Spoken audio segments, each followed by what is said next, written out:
Well, drills have been carried out in the Kherson region in the southern of Ukraine this lunchtime in reaction to continued build-up of Russian troops in the south. The exercises were watched on by the Ukrainian President Volodymyr Zelensky. Like I said previously, from the very beginning, we didn't believe it at the very beginning of the war on the east of our country in 2014. That's why I have to analyze all the information which we have. We have a lot of information because we are on these borders. It's our borders. It's our territory. You know, I have to speak with our people like, like a president and say people truth, and the truth that we have different information. And now the best friend for enemies, that is panic in our country.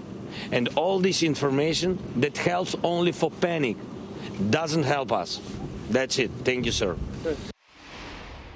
Ukraine's President Zelensky speaking earlier. Well, protests are taking place in Kiev this afternoon, with people calling for unity in the face of Russian aggression.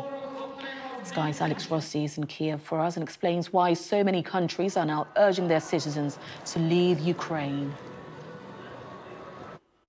Well, I think it's quite clear that there has been a significant change in the intelligence picture, not just from the United States, but other Western intelligence agencies.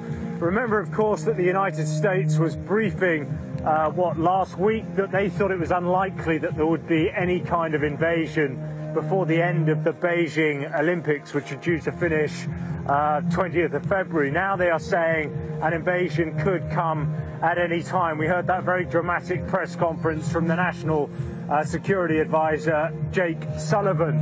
Now, they are also saying, of course, some officials, although this did not come out in the press conference with their national security team, that there could be an invasion sometime this week, possibly Tuesday or Wednesday. I think the thing for many people, particularly here in Kiev, is they are asking, where is the evidence of that? Now, that was asked yesterday to the American official, and he said that it would have to be taken on trust. He was asked about skepticism about the information, bearing in mind the flawed intelligence that we saw in the run-up to Iraq, and he said there's a substantial difference now.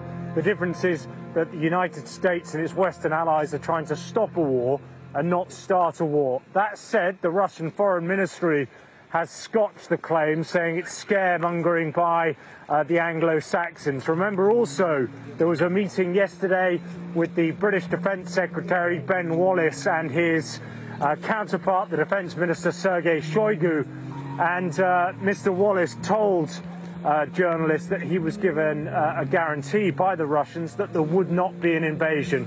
Clearly, though, things are moving extremely quickly at the moment, and we are entering a critical phase. It's interesting, though, that we're hearing, these very, very loud signs of this changing intelligence picture. And I think anxiety here is growing. People are becoming more and more concerned.